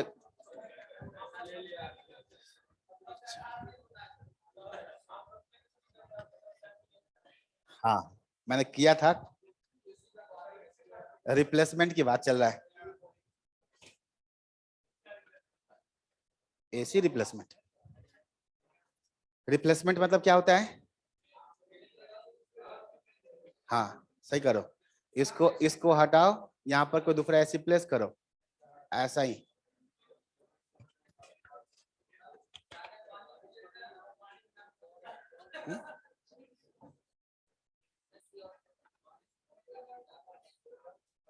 एक यहाँ पर फीडबैक बॉक्स रखवा देते हैं, उसमें बच्चे जो बात नहीं बोल सकता है उसमें लिख लिख के। ओके 2 3 5 का एचएम कितना निकला बताओ, 17 17 यस 17 नंबर क्वेश्चन है। 2 3 5 का एचएम चाहिए ना, तो एचएम बराबर होगा ऊपर 3 और ये 1/2 1/3 1/5, ऊपर 3 नीचे एलसीएम हो गया 15 नहीं होगा 30। हाँ मैंने लिखने के बाद दिखा कि 2 में तो आता नहीं है, 30 2 से 30 15 3 से 30 10 और 5 से 30 6, ये 30 गया ऊपर 90/31 90 2.90 यस देखो तो ये 2.90। कैलकुलेशन देखना है तो आप देख लो, एकदम आसान है, कोई मुश्किल काम नहीं है। अब क्या देखोगे आप लोग, क्वेश्चन नंबर 18 देखोगे। अच्छा क्वेश्चन है ये क्वेश्चन रिपीट किया है। क्या पूछा, HM ऑफ 1,1/2, 1/3, डॉट डॉट कहां तक 1/n, बताओ कितने वैल्यूज हैं, n वैल्यूज है, उसका HM पूछा है, तो बिल्कुल निकल जाएगा। HM बराबर आप क्या कहोगे, ऊपर n लिखोगे, n वैल्यू है तो ऊपर n, और नीचे क्या करेंगे, सब का करेंगे रेसिप्रोकल, उसका सम। तो बताओ 1 का उल्टा 1, 1/2 का उल्टा 2, ठीक है। हाँ 2/1 सही बोल रहा है। 1/3 का उल्टा 3/1, वो स्टाइल से बोल रहा था 3। अब 1/n का उल्टा उनका समेशन, उसका समेशन होगा ना। अच्छा मतलब नंबर जो नंबर पहले से उल्टा कर दिया है तो फिर से उल्टा करेंगे तो सीधा हो जाएगा। तो ऊपर हो गया n, नीचे हो गया समेशन ऑफ रेसिप्रोकल्स, तो ऊपर आ गया n और नीचे इसका समेशन लिखा था, फॉर्मूला कहा था याद कर जाओ, n n+1/n ये n कट जाएगा, 2 चला गया ऊपर, आंसर आ गया 2 by n plus 1, 2 by n plus 1। तो कैलकुलेशन ऑफ हार्मोनिक मीन ये क्वेश्चन नंबर 18 देख लो, सही है। ये क्वेश्चन आईसीएम मॉड्यूल का ही क्वेश्चन है, पहले भी मतलब 2-3 बार पूछा है, तो कभी भी आ सकता है ये। बस एक बार क्लास में, 2 बार घर पे, और उसके बाद फिर जब रिवीजन करोगे तब, और फिर उसके बाद जब एग्जाम से पहले, इसके बाद आप पहले ये बनाओ 21 इफ देयर आर 2 ग्रुप, 21 बनाओ। देखो क्या पूछा है, कंबाइन एचएम पूछा है, कंबाइन एचएम निकालो।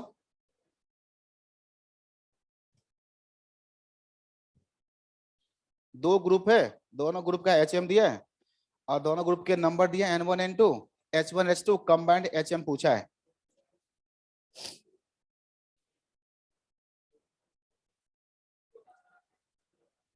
कौन सा? हाँ, ऊपर होगा n1 प्लस n2। बताओ n1 प्लस n2 कितना कितना? n1 कितना? 15, n2 कितना? 13। 15 प्लस 13 ऊपर 28 और नीचे n1 बाई h1 15 बाई कितना? 75। तो 1/5 plus n2 by h2, n2 13/65 1/5। तो 2/5 हो गया नीचे, और 2 से 28 कट गया 14, 14 का 5 से मल्टीप्लाई।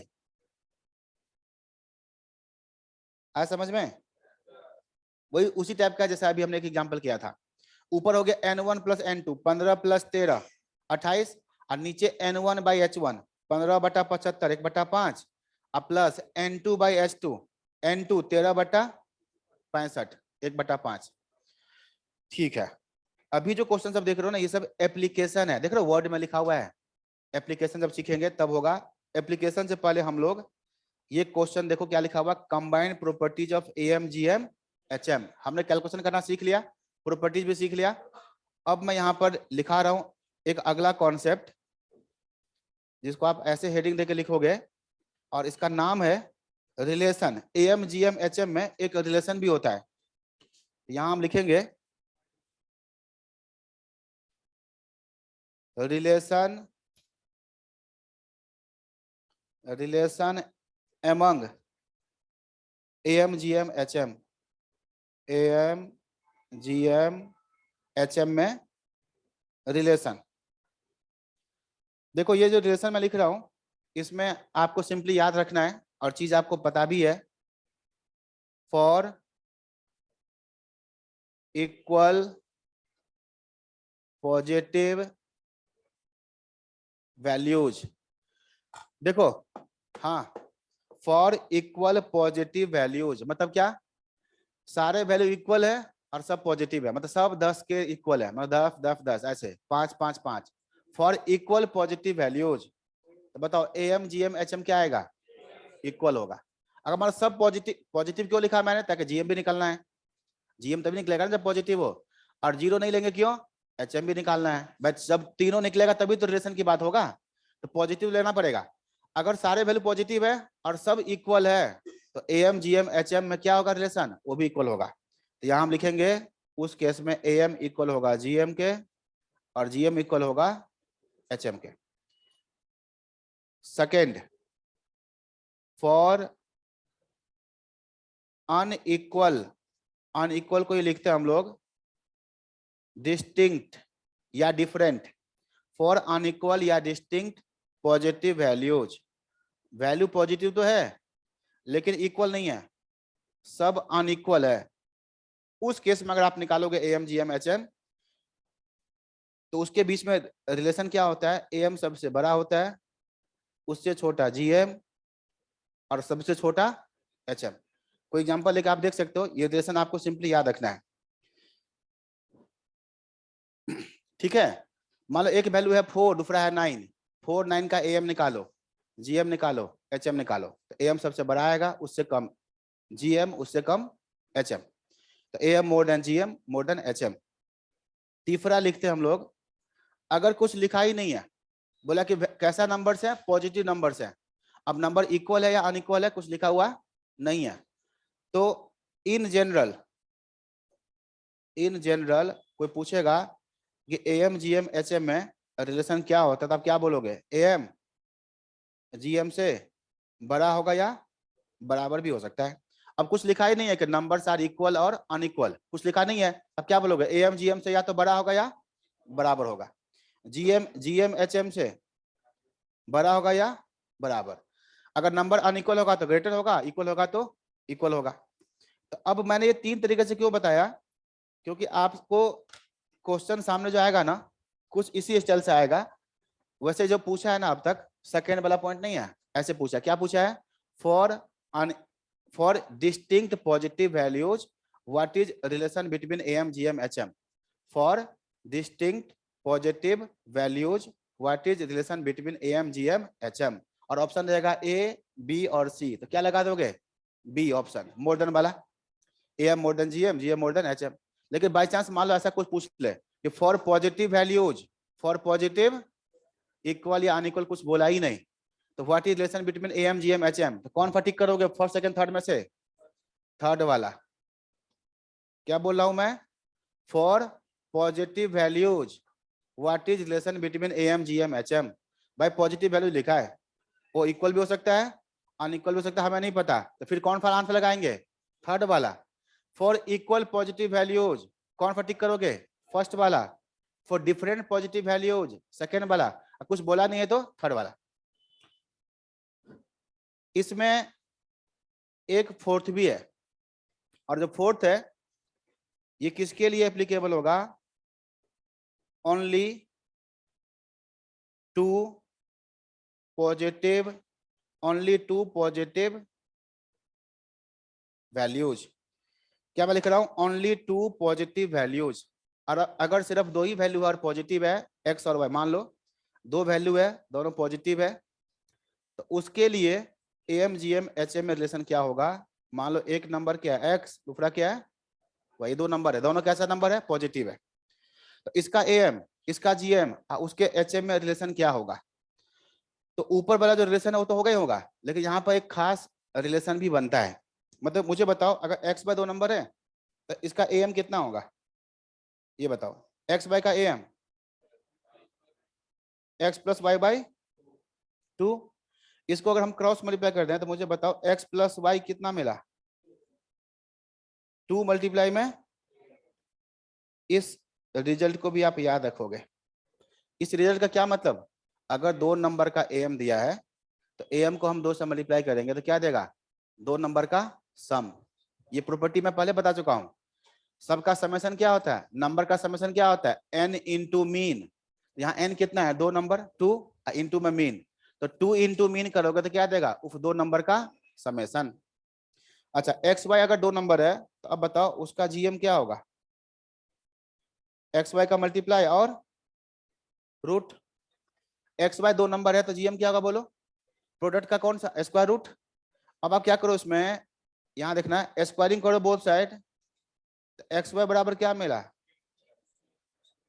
ये रिजल्ट भी आप याद रखोगे। अगर दो नंबर का GM है, अगर हम उसको स्क्वायर कर देंगे तो क्या मिलेगा, दोनों नंबर का प्रोडक्ट। अभी मैंने बताया था G की पावर n देते ना n, तो सबका प्रोडक्ट मिलता है।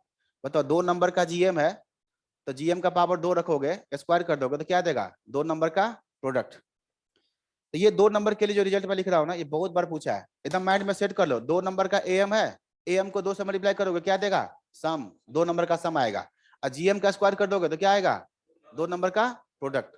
ये काफी यूजफुल रिजल्ट है, बहुत बार इसका एप्लीकेशन आया है। अब मुझे बताओ XY दो नंबर है तो इसका HM क्या होगा, इसका HM क्या होगा, ऊपर 2 नीचे क्या, रेसिप्रोकल का समेशन, ठीक है। ओके, यहां पर अगर हम इसका एलसीएम लेते हैं XY का, तो एलसीएम कितना होगा, एलसीएम कितना होगा XY, जो कहां जाएगा XY ऊपर, तो नीचे क्या बचेगा, नीचे बचेगा x प्लस वाई। अब आप क्या करो, इस बॉक्स को भी याद रखोगे रेडीमेड स्टाइल में। कोई पूछेगा एक्स वाई का एच एम क्या होगा, एक्स वाई का एच एम, तो आप फॉर्मूला अप्लाई करके आंसर मत निकालना। कैसे निकालोगे, एक्स वाई को मल्टीप्लाई करो, उसको 2 से मल्टीप्लाई कर दो, और किससे डिवाइड कर दो, सम से डिवाइड कर दो। चलो बताओ 40 और 60 का एच एम बताओ, 40 और 60 का एच एम तो क्या बोलोगे, 40 मल्टीप्लाई 60 मल्टीप्लाई 2 जो आया इक्वल डिवाइडेड बाई कितना 100, दोनों का जोड़ कितना 100। नहीं नहीं 40 और 60 लिया है तो आंसर उसके बीच में आएगा 48 आएगा। 4.8 बोले तो ठीक है। हाँ कहां पर, फॉर्मूला के एच एम के फॉर्मूला में 2, क्योंकि 2 नंबर है ना, एक्स वाई 2 नंबर है,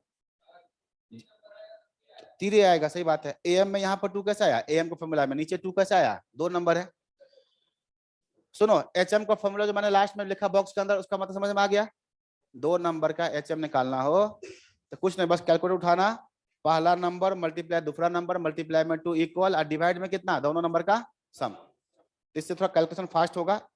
ठीक है, अब मेन पॉइंट पे आते हैं कि M G M H M में रिलेशन क्या होगा। आप ध्यान पे देखो, यहां पर हम क्या करने जा रहे हैं,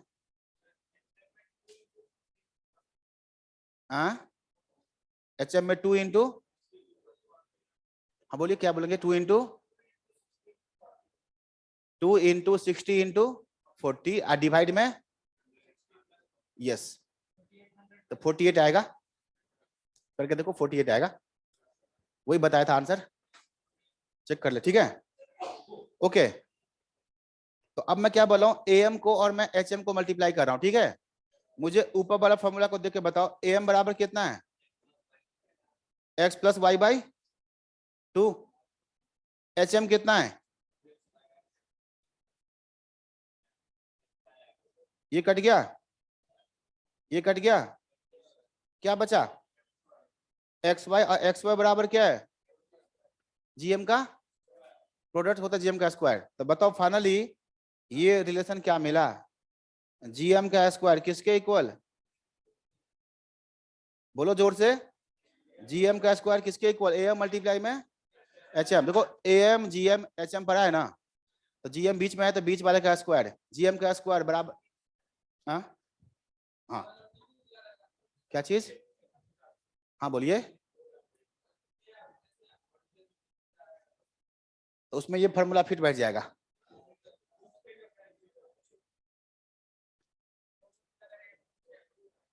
हाँ लेकिन जब ये रिजल्ट बना ना फॉर्मूला, तो सुनो सुनो, मैथ का क्या मतलब होता है पता है, अगर कुछ चीज में फॉर्मूला है ना, तो उसमें से एक को छोड़ के बाकी दिया होता है, और जो छोड़ दिया वो निकालना होता है। अगर सब दे ही दिया तो फिर क्या पूछेगा।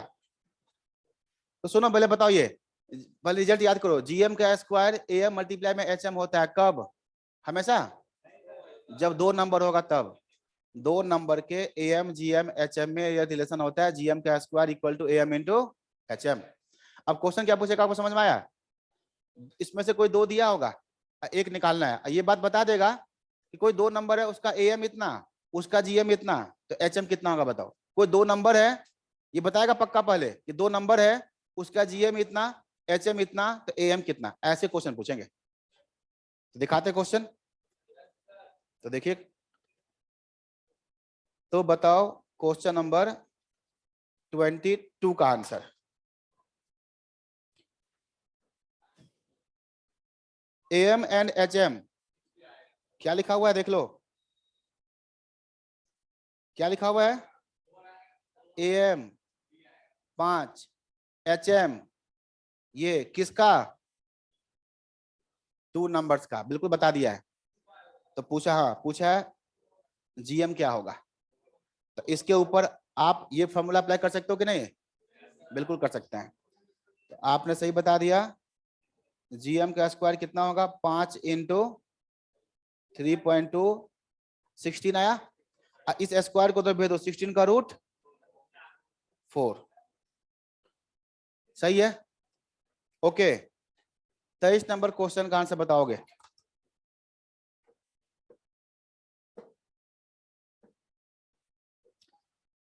बताओ कितने वैल्यूज हैं, कितने ऑब्जर्वेशन हैं? 10।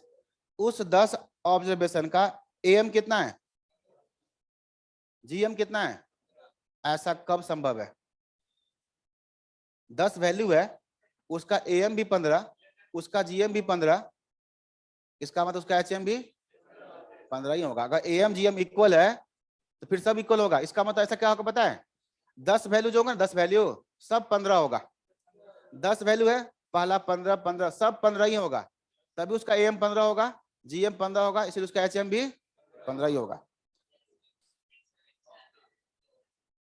क्या हुआ, कहां गया ये? 15। ओके, अगला बनाओ। 24 देखते हैं कौन बनाता है। 24 दो नंबर का क्या दिया बताओ, एम और जीएम। तो क्या पूछा, एचएम नहीं पूछा। एचएम पूछता तो आराम से निकल जाता, वो दो नंबर पूछा। तो पता क्या होगा, ऐसे कोई क्वेश्चन आ जाए एम जीएम एचएम का जो दिया हो और नंबर पूछे नंबर, तो नंबर क्या मान लो एक्स वाई। अब फिर क्या होगा पता है, एम से क्या मिलेगा, सम, नंबर का सम। जीएम से क्या मिलेगा, प्रोडक्ट। जब नंबर का सम आया, प्रोडक्ट आ गया, तो फिर हम सोल्व नहीं करेंगे, ऑप्शन से बना लेंगे। तो वो दो नंबर हमें पूछा बच्चे, तो बताओ दो नंबर क्या मान लिया हमने, एक्स वाई। तो बताओ मुझे एक्स प्लस वाई का जोड़ कितना होगा। दो नंबर का एम दिया है ना, तो बताओ एक्स प्लस वाई का जोड़ कितना होता है। फॉर्मूला देखो, एम को 2 से मल्टीप्लाई करोगे तो सम आएगा, एकदम सेट कर दो दिमाग में। और जीएम का स्क्वायर करेंगे तो प्रोडक्ट आएगा। एम कितना, चलो मल्टीप्लाई 2 इंटू एम कितना 13, नंबर का जो 13 होगा। अब मल्टीप्लाई कितना होगा, जीएम का स्क्वायर 6 का स्क्वायर 36। अब ये पहचान करना आम बात है। दो नंबर कौन से होंगे जहां जोड़ 13 आएगा अब मल्टीप्लाई 36 है, कौन सा आंसर, बी। आराम आराम से छोटा छोटा पैकेट बना बना के मेमोरी में कॉपी पेस्ट करते रहो। यस, कॉपी पेस्ट करते रहो, ठीक है। ठीक है, कोई दिक्कत हो रहा है किसी को? हाँ बताइए, बताओ। नहीं समझे, देखिए नहीं समझे, इसका रीजन है। इसका रीजन ये है कि आपको यहां पर आपने ध्यान नहीं दिया। देखो, कभी एम दिया हो तो एम को 2 से मल्टीप्लाई करोगे तो एक्स प्लस वाई दो नंबर का सम निकलेगा। और जीएम दिया हो उसको स्क्वायर करोगे तो उसका प्रोडक्ट निकलेगा। तो एम जीएम इसीलिए दिया हुआ है ताकि आप उसका सम निकालने, नंबर का उसका प्रोडक्ट निकाल लें। और जब सम आ गया, प्रोडक्ट आ गया, ये देखो एम कितना दिया 6.5, उसका 2 से मल्टीप्लाई किया 13, 13 क्या निकला सम। और जीएम कितना दिया है 6, तो जीएम का स्क्वायर 36, 36 क्या निकला प्रोडक्ट। तो नंबर का जोड़ 13 होगा, नंबर का मल्टीप्लाई 36 होगा। अब हम ऑप्शन देख के बता रहे कि कहाँ होगा आंसर। देखो पहला ऑप्शन, यहाँ जोड़ 13 है लेकिन मल्टीप्लाई कितना है 42 नहीं है। 9 और 4 का जो 13, 9 4 का मल्टीप्लाई 36। उसके बाद ऑप्शन से इक्वेशन आ गया, तो कभी भी उसको सोल्व नहीं करना एग्जाम में। उसके बाद ऑप्शन, इक्वेशन सीधा ऑप्शन, क्वेश्चन पढ़ा, आंख बंद किया, कौन सा ऑप्शन दिख रहा है, नहीं दिखा, तो क्या करो फिर थोड़ा सा कैलकुलेशन करो, उससे बना तो ठीक है, नहीं तो फिर एक्स वाई मान के इक्वेशन बनाओ। इक्वेशन बन गया ना, तो अभी भी सोल्व मत करो, इक्वेशन आ गया फिर ऑप्शन से फिर फिट करो। कंप्लीट सोल्व करने का नौबत आ जाए तो क्वेश्चन को छोड़ के आगे बढ़ जाओ। मतलब सोल्व करना ही पड़ेगा, आपको नहीं सोल्व करना ही पड़ेगा, आधा पेज में जाके बनेगा। हाँ तो नहीं लगाना है, ये डिसीजन आपको 10 सेकंड में लेना है। 10 सेकंड बहुत होता है, दिमाग बहुत स्पीड में चलता है, काफी स्पीड में चलता है माइंड, उसकी चिंता मत करो। ओके, अब आ जाओ बच्चे अगले पॉइंट पे। अगला पॉइंट आप लिखोगे एप्लीकेशन। बहुत हुआ कैलकुलेशन, अब होगा application. Application of AM GM and HM, ठीक है। अब एप्लीकेशन के ऊपर मैं बता दूं आपको, इसका भी इतिहास क्या है। जनरली क्वेश्चन पूछा है बहुत बार, लेकिन सिर्फ एक ही का एप्लीकेशन, कौन सा, एचएम का जो एप्लीकेशन होता है ना, उससे रिलेटेड बहुत बार पूछा है। तो पहले हम क्या करते हैं, इसको जैसे मैं लिख रहा हूं ना, ऐसे आप लिखना, ऐसे लिखना आप। यहां पर GM/HM is used to find average rate। GM/HM वैसे AM भी होता है, बट मान लो कभी पूछे ना एवरेज रेट निकालते किससे हैं, एवरेज रेट किससे निकलता है, AM से, GM से, HM से, लास्ट ऑप्शन है GM एंड HM, तो क्या बोलोगे, ठीक है। एक बार और सुनना, एवरेज रेट किससे निकलता है, AM से, GM से, HM से, ऑल ऑफ दीज। अब थोड़ा सा अपना मन शांत करके बोलो, क्या लगाओगे, ऑल ऑफ दीज। दो दो आंसर है ना, उसमें अब AM भी है, तो मैं क्या बोल रहा हूँ, जो एवरेज रेट निकलता है ना वो सबसे निकलता है, AM GM HM सबसे आता है, लेकिन मैं लिखने के लिए फिलहाल इतना लिख रहा हूँ। अगर ऑप्शन हो GM HM तो लगा दो, ऑल ऑफ दीज तो क्या करना है। अब मान लो कि 4 चीज है, 4 में से 2, मान लो 4 ऑप्शन है, अब AM GM HM आंसर क्या होगा, GM भी होगा और HM भी होगा। अब ऑल ऑफ दीज है, खाली AM को भी ले रहा है, तो कभी कभी AM भी होता है, एवरेज रेट वहां से भी निकलता है, इसलिए वहां पर क्या करना, ऑल ऑफ दीज लगा देना। लेकिन क्वेश्चन आपको कैसे मिलेगा, जैसे मैं लिख रहा हूँ ऐसे मिलेगा, इसी का चांस है। बाकी चीज बोल दिया। अब तुम ही बताओ यार, अगर तुमसे पूछा कि एवरेज रेट कैसे निकलेगा, तुमको इतना जानकारी है, मान लो इतना ही है, AM GM HM और ऑल ऑफ दीज, तो ऑल ऑफ दीज लगाओगे ना, कम से कम उस 3 में से 2 तो आ रहा है, तो मन क्या कर रहा है कि ठीक है ऑल ऑफ दीज लगाओ। ए नहीं होगा, लेकिन बी होगा, सी होगा, तब क्या करे, किसी एक को टिक करना, किसको टिक करोगे बोलो, हमें 2 एक्सेप्ट करना है। अगर दिया होगा तो फिर कोई बात ही नहीं, कोई बात ही नहीं फिर तो नहीं, लेकिन अगर ऑल ऑफ दी दे दिया तो क्या करोगे, उसी को लगाना, ऐसे आपको कम चांस मिलेगा। लेकिन अब सुनो, अब ये एवरेज रेट में GM HM होता है, तो अब यहां बाइफरकेट करके लिखना, बिल्कुल आपको ऐसे ऑप्शन मिलेगा, छोड़ दो आप AM को साइड करो, पूछेगा average rate is given bye AM GM HM और लास्ट ऑप्शन होगा GM एंड HM, तो क्या करोगे, GM एंड HM टिक कर दोगे, आपको ऐसे मिलेगा, ठीक है। अब सुनो बच्चे, रेट 2 तरह का होता है, एक रेट होता है परसेंटेज वाला, एक रेट होता है क्या, पर KG, per unit, per hour, है ना। एक होता है रेट परसेंटेज वाला, bank rate of interest, bank rate of interest. तो अब मैं बताता हूं आपको जनरल थ्योरी, अगर रेट परसेंटेज में हो तो एवरेज किससे आता है, GM से। अब पर KG, per hour, per unit ऐसा हो तो क्या बोलोगे, HM से। जनरल थ्योरी यही है। अब हर चीज के कहीं ना कहीं थोड़ा बहुत एक्सेप्शन भी होता है ना, मतलब कुछ एक्सेप्शन नहीं यहाँ पर, ये तो अप्लाई हो गया होगा, लेकिन जब रेट GM कब अप्लाई होता है, करते हैं जब रेट कैसा होगा पता, परसेंटेज में, कंपाउंड इंटरेस्ट का। लेकिन कुछ बोला ही नहीं तुमसे, खाली रेट दे दिया, रेट परसेंटेज में कुछ बोला ही नहीं, ना सिंपल ना कंपाउंड, तो क्या समझोगे, कंपाउंड ही है, GM ही लगाना है। लेकिन GM कब अप्लाई होता है, कंपाउंड में होता है, लेकिन किसी ने साफ साफ लिख दिया सिंपल इंटरेस्ट, अगर रेट लिख दिया परसेंटेज में, क्या लिख दिया, सिंपल इंटरेस्ट, तो अब तो GM नहीं लगेगा। तो बाय डिफॉल्ट क्या होता है, जनरल रूल में क्या बता रहा हूं, जब रेट परसेंटेज में हो तो क्या लगाएंगे, GM, कुछ नहीं लिखा, बस रेट लिख दिया, परसेंटेज है तो GM लगाएंगे, पर KG, per unit, per hour, तो क्या लगा देंगे, HM लगा देंगे। तो मैं आपके सामने जनरल थ्योरी लिख रहा हूं, आप ऐसे लिखना, जैसे थ्योरेटिकली मैं पूछ रहा हूं, आप आंसर बोलना, ठीक है। A machine depreciate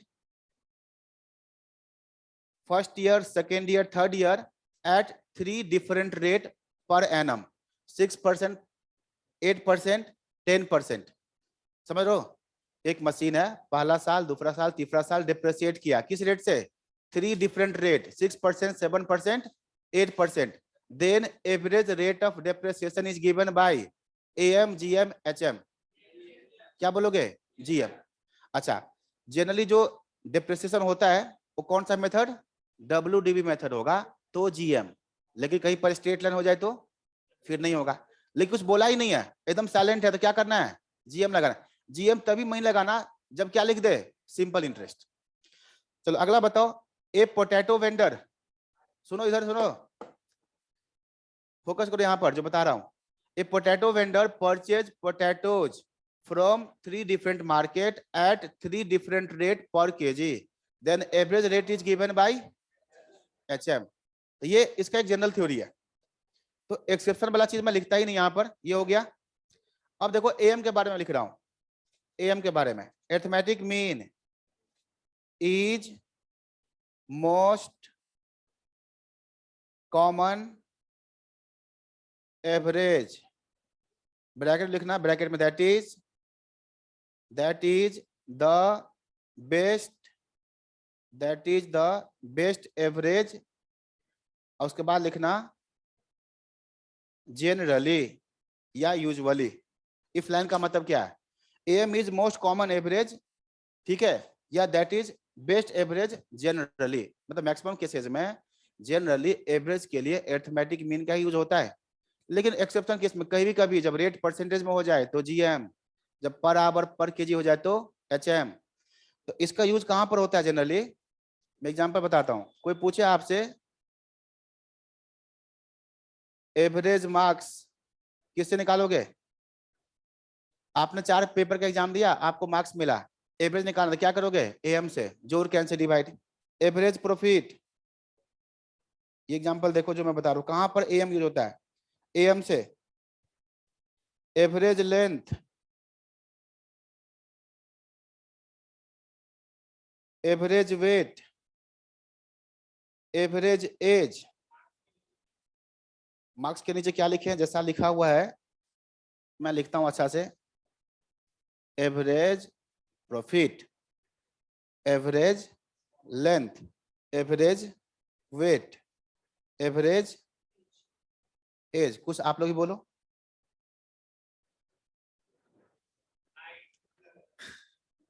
average height, average wages, जो नॉर्मल होते हैं जिसको जोड़ के हम n से डिवाइड कर देते हैं। तो मतलब मैक्सिमम केसेस में हम क्या लगाते हैं? AM। इसीलिए क्या कहा गया? Most common average. इसीलिए किसी को बोलोगे ना इसका एवरेज निकालो, तो सीधा जोड़ के n से डिवाइड कर देता है, मतलब वो AM निकाल देता है। तो जनरल थ्योरी देखो यूज के ऊपर, ये हो गया। अब थ्योरी को आप ये देखो, GM हम तब लगाते हैं जब रेट कैसा होता है, तो इसको हम क्या करते हैं, इसके अंदर कुछ नहीं लिखते हैं, रुको, इधर हम कुछ लिखे, परसेंटेज में तो GM, पर KG per hour per unit हो तो HM, बाकी ये लिख दिया नीचे। हाँ, अब इसको हम क्या करते हैं, उधर ना लिखे, इसको नोट में लिख देते हैं। इफ परसेंटेज में सिंपल हो तो हम GM कैलकुलेट नहीं करेंगे, तो सवाल है फिर क्या कैलकुलेट करेंगे? AM या HM? नहीं, सिंपल इंटरेस्ट क्या था? हमेशा प्रिंसिपल पे होता है, हमेशा प्रिंसिपल पे 5, प्रिंसिपल पे 6, प्रिंसिपल पे 8, तो AM लगा देंगे तो आराम से आ सकता है। लेकिन कहीं भी कभी वहां पर HM भी हो सकता है, रुक जाओ ये बताते हैं, ठीक है। जब सिंपल इंटरेस्ट होगा तो वहां पर क्या करोगे? GM अप्लाई नहीं करोगे, तो वहां क्या अप्लाई करोगे? AM या HM? वैसे थ्योरी तो मैंने बता दिया, थ्योरेटिकल क्वेश्चन आएगा तो आप बना लोगे। न्यूमेरिकल क्वेश्चन जब भी पूछा है ना, तो HM के ऊपर ही पूछा है। खासकर कौन सा क्वेश्चन पूछा है बार बार?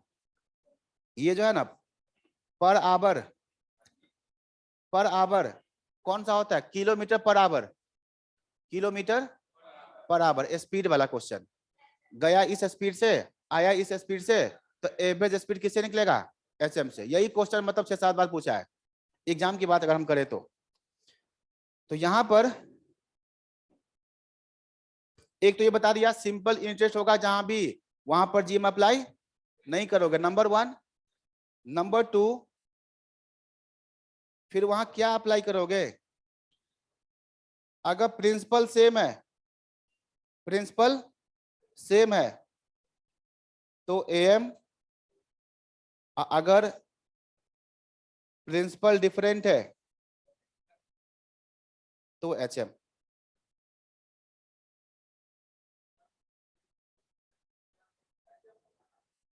सिंपल इंटरेस्ट होगा तो GM नहीं होगा। भले दिमाग में क्या आएगा, परसेंटेज है तो आपके दिमाग में क्या आएगा, GM। गौर से पढ़ा तो दिखा हुआ कि भाई सिंपल लिखा हुआ है तो GM नहीं होगा। फिर क्या देखोगे और गौर से कि प्रिंसिपल सेम है कि अलग है प्रिंसिपल। अगर प्रिंसिपल सेम हो तो AM, अलग हो तो बस। इसका नौबत एग्जाम में कम चांस आने का, बट थोड़ा सा लिख दिया उसको, आप ऐसे लिखो। जनरल थ्योरी कोई बोलेगा, सुनो, a bank pays 3 different rate of interest during first year, second year, third year, तो एवरेज रेट किससे मिलेगा, AM, GM, HM। A bank pays at 3 different rate of interest during first year, second year, third year.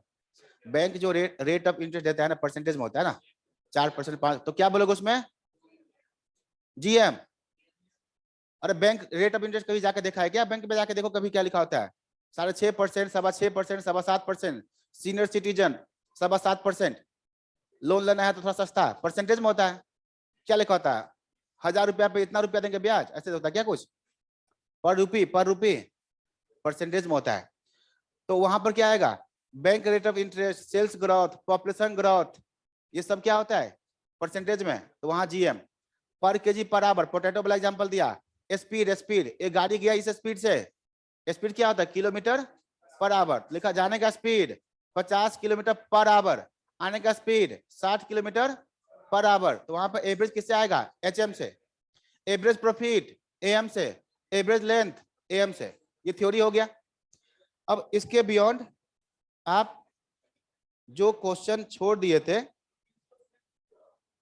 अभी दिखाते हैं बच्चे। First year में वही principal, second year में वही प्रिंसिपल, थर्ड ईयर वही principal. First year principal 5000, second year 8000, third year 7000, different principal. तब एवरेज कैसे निकालोगे, दिया रहेगा और क्या, सब कुछ अंधेरे में थोड़ी ना होगा। एक मिनट को, कौन सा क्वेश्चन, ये देखो, पहले बताओ मुझे क्वेश्चन नंबर 15 में, पहले आप बोलोगे AM, GM, HM। आराम से पढ़ो, जल्दबाजी मत करो।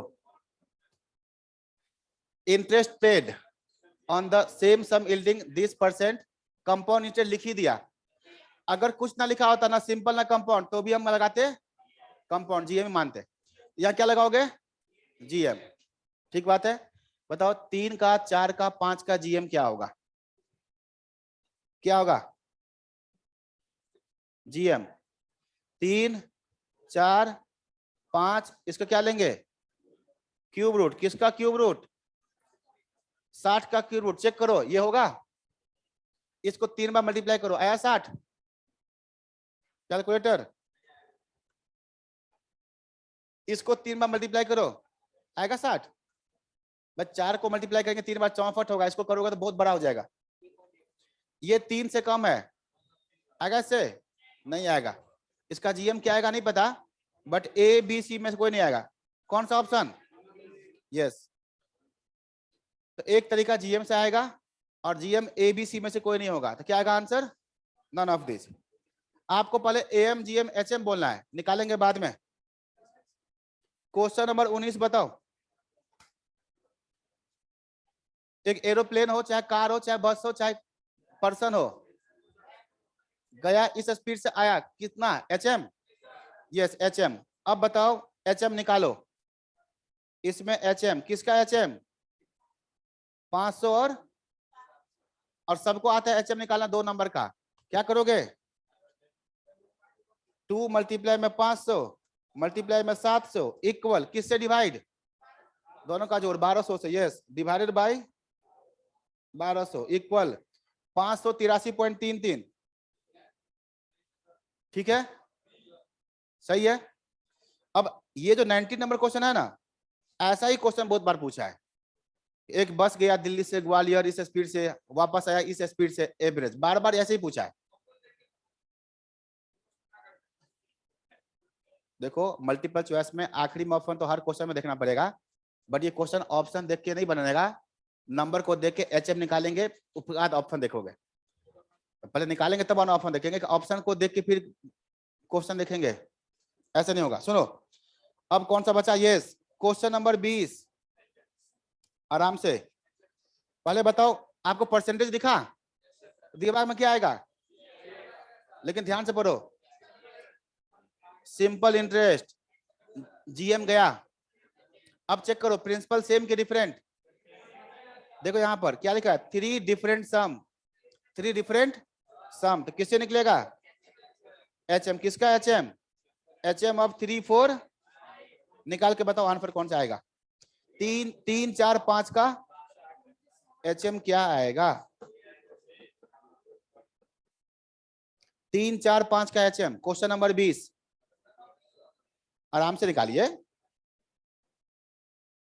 तजुर्बे का रोल मत अप्लाई करो कि बस नॉन लगा देते हैं। इसमें आता आंसर कोई एबीसी में से कोई आएगा?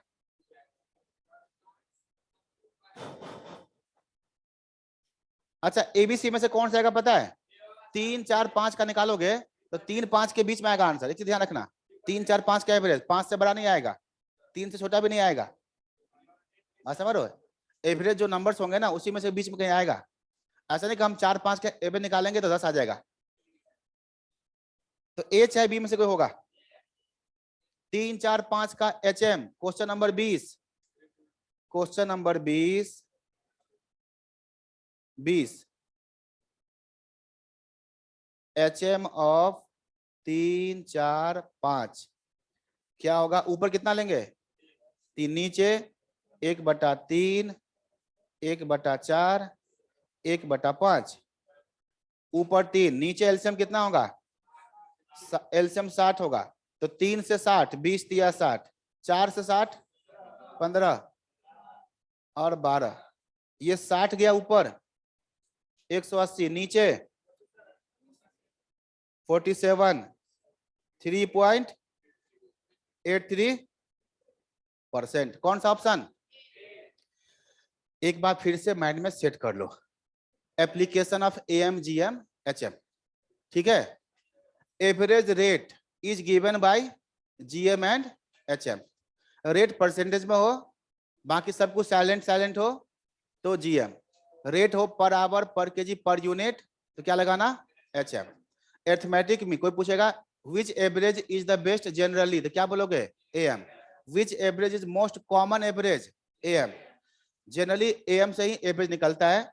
Average length, average profit, average wages, average length, ये सब निकालना हो तो एएम से आएगा। अब नोट क्या बताया, अगर रेट परसेंटेज में जो दिया है वहां पर साफ साफ लिख दे कि ये रेट सिंपल इंटरेस्ट है, तब जीएम अप्लाई नहीं होगा। तब क्या होगा? एएम चाहे एचएम। प्रिंसिपल सेम है तो एएम, प्रिंसिपल डिफरेंट है तो एचएम। ये सब हमने उसका एग्जांपल देखा है। ठीक है, तो थैंक यू सो मच, काफी कुछ हुआ। मैथमेटिकल एवरेज हमने कर लिया। अब कल हम लोग करेंगे positional, median, quartile, decyl, percentile, ये सब। किसी को कोई डाउट हो तो बिल्कुल पूछ के जाना। होना चाहिए थोड़ा बहुत।